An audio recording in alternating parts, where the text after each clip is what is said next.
Hello mga kapon, welcome muli sa aking channel. So ayan mga kapon, nag-welcome tayo dahil pa-welcome sa mag-asawa galing Dubai. Ayan mga kapon, ang litsong negro o litsong pork crispy negro. Ayan mga kapon, ayan mga kapon. Ganito rin ba kayo mag-litson mga kapon? Napakasarap nito mga kapon. Kaya payo lang dyan sa mga lahat ng mga high blood dyan. Ay naku, iwas kayo dyan, no? So, lalo na yung putok-batok. Ay naku, na nga dahil sa sobrang init ng panahon na yan ang itsura ng ating litson mga kaprons. Kaya tara, kainan na. So hanggang dito na lang mga kaprons ang ating video. At ating paglilitson dahil sobrang init na rin ako.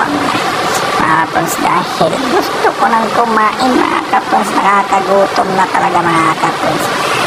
Huwag naman kalimutan i-subscribe si Princess